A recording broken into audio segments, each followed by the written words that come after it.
Mexico is building a $10 billion railway through the jungle. It's a bold initiative, but not everyone's on board. The Yucatan Peninsula is a stretch of land popular with tourists every year. But getting here isn't easy, and bus rides to some of these hotspots can take several hours at best. Until now. Tren Maya is a new railway being built across the peninsula by Mexico. There will be more than 1,500 kilometers of track connecting major ruin sites, beaches, and hotels through the jungle. Since construction began, the project has faced serious backlash, and sometimes work has even been halted. The train poses a threat to the region, according to environmentalists and indigenous communities. While officials are running the project full speed ahead, they remain confident that the positive economic gains will far outweigh any negative effects, but comes with a huge price: $10 billion. The Yucatan Peninsula is the place to be in Mexico, a white sand beach, snorkeling, and tons of luxury resorts that make up the country's southeastern corner between the Caribbean Sea and Gulf of Mexico. But it wasn't always this way. Many big cities in the region were still relatively undeveloped 50 years ago, and agriculture was the mainstay of the economy.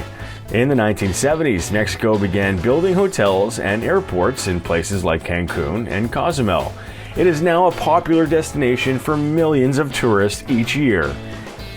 Thousands of years ago, this area was home to one of the largest Mayan communities, a historical civilization of indigenous people. Today, many of the structures they built, such as pyramids and temples, still exist. Among the Mayan cities full of ancient ruins is Chichen Itza. Mexico's bus network normally connects these destinations starting in Cancun. The process can be a bit slow, however. At best, the bus ride to Chichen Itza will take 6 hours round trip, and that's a lot of time to spend with a bunch of sweaty, annoyed tourists. But then, Mexico announced in 2018 its biggest infrastructure project yet, the 1,500-kilometer rail network. Travel from Cancun Airport to Chichen Itza, Tulum, and the Riviera Maya on the Yucatan Peninsula is tedious at best. The route passes mainly through areas that have already been cleared for use, however, including tracks from unfinished rail work. Compared to buses, tourists will be able to travel to all the most popular destinations in less time and be much more comfortable. Over 40,000 passengers and cargo could be transported daily on this network, which has 21 stations, 17 stops, and 42 trains.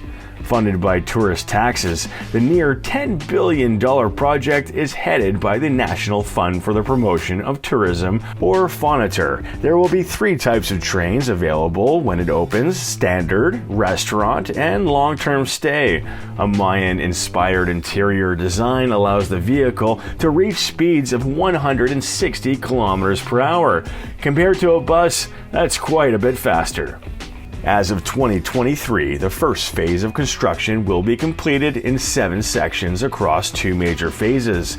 The northern segment will connect Cancun and Playa del Carmen, while the southern segment will connect Playa del Carmen to Tulum. And this phase will be all electric.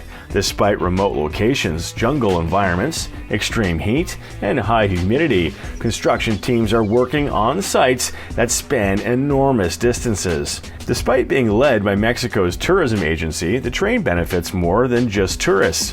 The project is expected to generate thousands of jobs in the Yucatan Peninsula and contribute to its economic development. But, like I said, the ride isn't for everybody. According to some, Tren Maya won't bring economic benefits to the smaller communities it aims to connect, but will simply serve tourists and the wealthy, or only benefit more established resorts. Construction uses the existing train network, but these tracks are being widened due to new train technology. This is the biggest controversy. With wider tracks, more people will be able to travel, and more land will need to be cleared. There is now a backlash from many locals. Over 25 injunctions have already been filed against the project due to legal issues. Even though the train has Maya in its name and design, many indigenous communities oppose it. Their argument is that it threatens historic sites that are already known and those that are yet to be discovered. Communities are supposed to be informed about the project, but Indigenous leaders claim they weren't fully informed about its impact.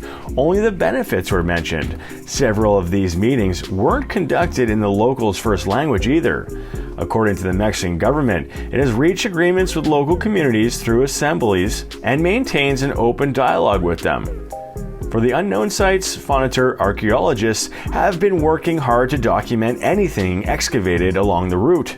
So far, they have recorded more than 19,000 artifacts and 160 burials. The uprooting of artifacts isn't the only thing happening.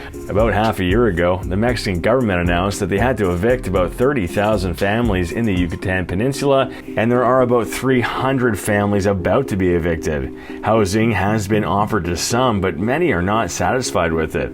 Additionally, the Mayan train has become a major environmental hazard. As part of the track run directly through rainforests, savannas, and mangroves, many activists are concerned about the track's impact on the peninsula's endangered species. As of now, 120 square kilometers of jungle have been cleared and nearly 9 million trees have been felled. There is no rainforest larger. Because most of the route runs over existing tracks, the government argues that trains are more environmentally friendly than highways. Mitigation strategies such as overpasses and underpasses will also allow wildlife to cross safely, according to officials. Some opponents don't think that's enough. Tren Maya has shown no sign of slowing down until 2022, when the government announced that part of it would be rerouted.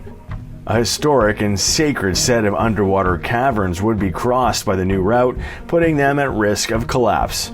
Several people raised concerns about this, and a court temporarily suspended the program. A short time later, another section of the track was temporarily suspended. Many communities oppose Tren Maya, but several others welcome its economic benefits. Approximately 80% of communities support the project, with many pointing out that parts of the jungle have been cleared before for similar projects. According to the United Nations Human Settlements, the project will reduce poverty by 15% and double economic growth by 2030. Local farms would be able to transport goods more easily with the train as well. Both sides have mixed opinions. Despite the disagreements, let's hope they reach a compromise. Regardless of all the uproar, Mexico is constructing this $10 billion railway across the Yucatan Peninsula and through the 5 southern states of Chiapas, Tabasco, Campeche, Yucatan, and Quintana Roo. I just hope they finish Tren Maya in our lifetime. Looks like an incredible ride.